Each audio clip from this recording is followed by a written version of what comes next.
Yo tuve la inmensa fortuna, el enorme privilegio de conocer a Franco. Conocí a tres Francos, uno en el cenit de sus facultades, que verdaderamente revelaban una recia e indiscutible personalidad.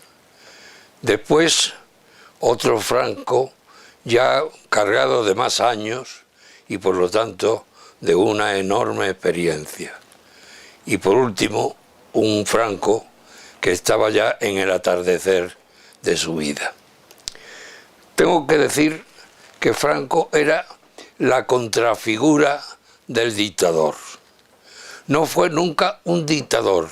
No decía esto es y esto hay que hacerlo, sino que tenía el don de la consulta, el respeto a las opiniones de los demás y no mantenía nunca pues una actitud insolente, despótica y dictatorial. Franco fue un ejemplar único y, a mi juicio, el hombre de mayor importancia que tuvo España después de Felipe II, sin ninguna duda. Encontró una España desdichada, que estaba además rota por los separatismos, por los partidos políticos y por un régimen que no acertaba a integrar una opinión nacional o un deseo nacional de superación. Y lo cambió todo. Lo cambió todo sin fuerza política que estuviera respaldando cada una de las acciones que él determinaba. La seguridad social fue uno de los logros verdaderamente excepcionales del régimen de Franco. Yo, que he conocido a mujerucas con un pañolón negro en la puerta de sus casas pidiendo ayuda para el entierro de sus deudos, pienso que aquella estampa sombría, tenebrosa, de una España que no se podía poner de pie, fue sustituida por la alegría y por la confianza de unas estructuras políticas que ofrecieron unas posibilidades que antes no existían. No me explico que haya alguien que pueda denigrar la figura de Franco, porque en definitiva él no hizo nada más que el bien. Primero, él no era un hombre que estuviera dispuesto a asaltar el poder como consecuencia de la preparación legítima, por otra parte, de un golpe de Estado. Él estaba reservado y cuando llegó el momento en que la estructura republicana se derrumbó con el asesinato del jefe de la oposición, Calvo Sotelo, Franco dijo: yo tengo necesariamente que ayudar a mis compañeros para tratar de salvar a España. Y es lo que hizo.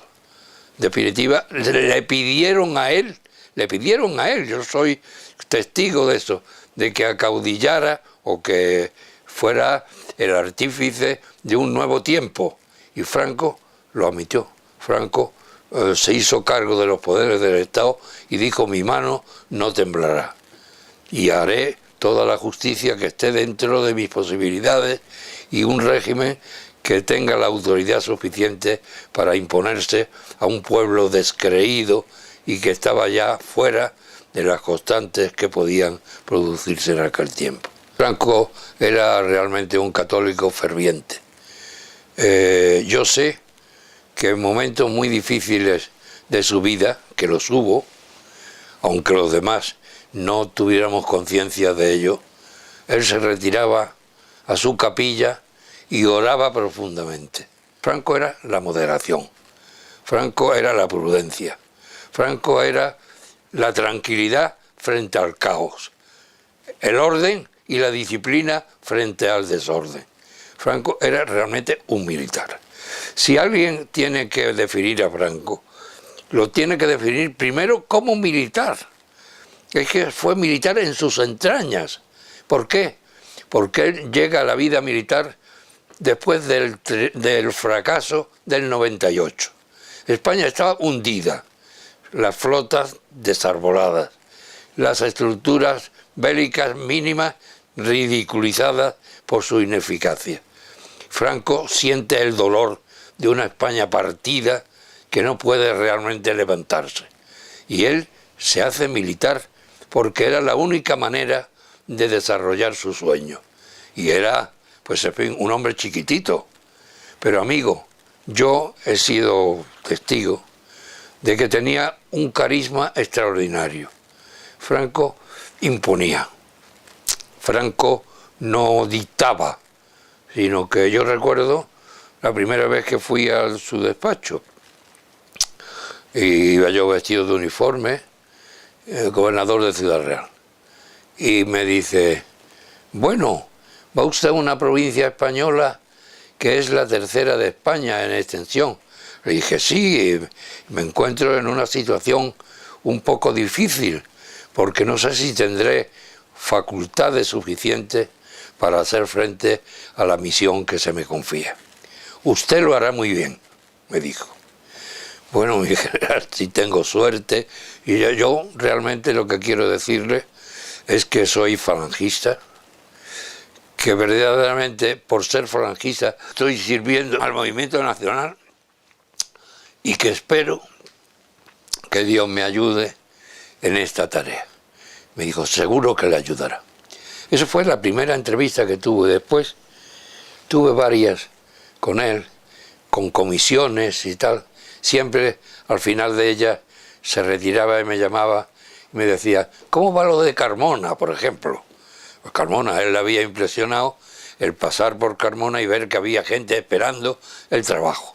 Y él decía, esto es imposible, ¿cómo puede haber gente esperando el trabajo cuando tiene que haber trabajo para todos?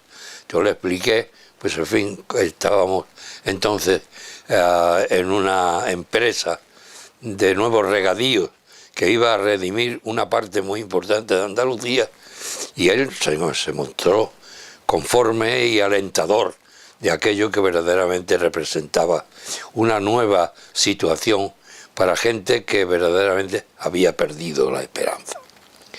Él tenía un concepto del andaluz muy alto, ¿eh? Sí, dice, yo conocí en la guerra de África a 2 o 3 elementos andaluces verdaderamente excepcionales. Dice, eran valientes sin voces altas, me dijo. Eran comedidos sin timidez. Y eran sobre todo valientes por antonomasia. Yo recuerdo siempre, me dijo él, a los andaluces con mucha simpatía. Bueno, yo era entonces gobernador civil de Sevilla y había tenido constancia de la calidad que tenían los sevillanos. Constancia que me ha acompañado toda la vida, porque aún ahora, lejano ya el tiempo en que fui gobernador civil, 8 años, en un sitio donde habían nacido 3 de mis hijos y donde habían crecido mis mejores ilusiones, y donde yo había querido abarcar más de lo que podía, pero que vi la correspondencia verdaderamente generosa de un pueblo que me quiso, que me alentó y que me acompañó en las horas felices y en las horas amargas.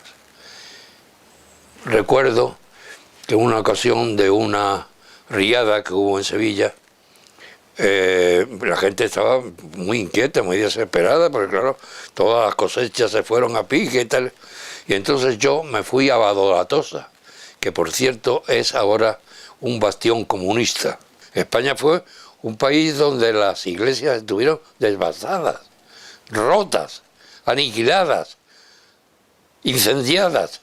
Entonces Franco proporcionó los medios necesarios a través de la Dirección General de Asuntos Eclesiásticos para que se pudieran conseguir dinero suficiente para reconstruir las iglesias destruidas. Y eso lo hizo en toda España y en los lugares donde crecían las nuevas poblaciones de carácter agrícola, como eran las vinculadas al Instituto Nacional de Colonización.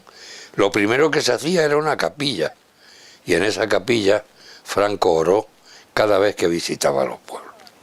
De manera que, no digo eso, digo en el terreno de la enseñanza, en el terreno de las costumbres, en todo el terreno, era religioso, o sea que no era realmente, pues en fin, una disposición natural a reflejar la importancia que la religión tenía, sino una vividura esencial que él tuvo desde que era pequeño hasta que murió.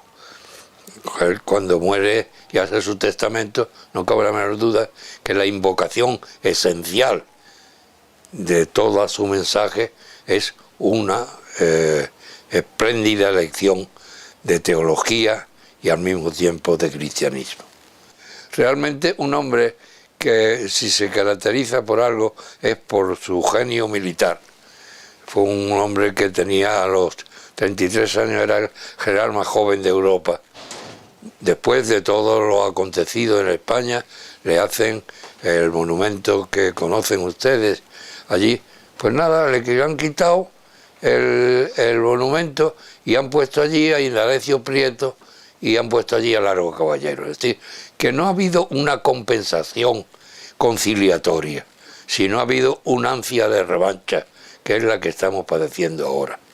No al católico, sino simplemente al que se aproxima a las ideas sociales que el catolicismo representa, son los grandes adversarios y los que quieren negar la verdad de una obra enorme, extraordinaria, que se debe a Francisco Franco. Impulsó toda obra cristiana, porque no cabe la menor duda de que él no tuvo ninguna vacilación, ninguna imprudencia en tratar el tema religioso, de por sí bastante delicado.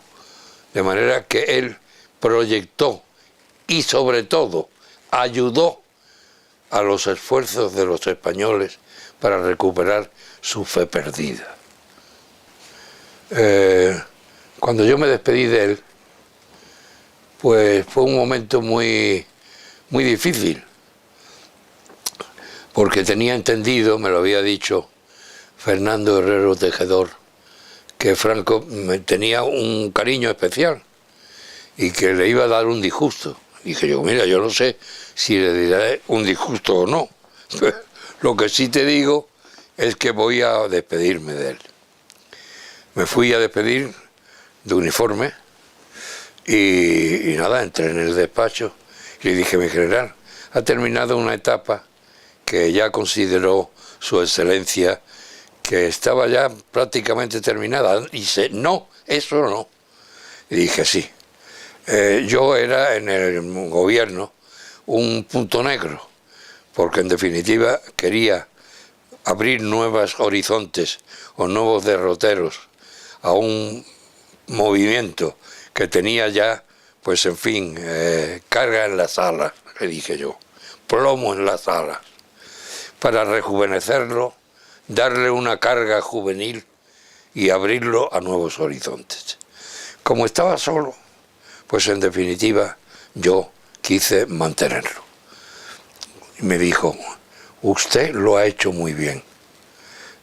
Y dije, mi general, no he venido aquí a recibir los parabienes que me pudiera conceder sin mis méritos, porque no tengo ninguno. Vengo simplemente a que me permita que despedirme de usted, le dije de usted, me equivoqué, como un viejo jefe de centuria. Dice, ¿cómo? Digo, sí, como un viejo jefe de centuria. Entonces me cuadré y dije, a tus órdenes, caudillo, arriba España.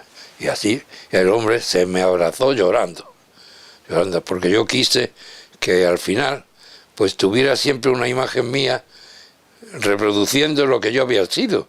En definitiva, había sido un jefe de centuria durante toda mi vida. Entonces dije, que me permita, en fin, despedirme como un jefe de centuria. Entonces le saludé, abrazando y dije, a tus órdenes, arriba España, ya está.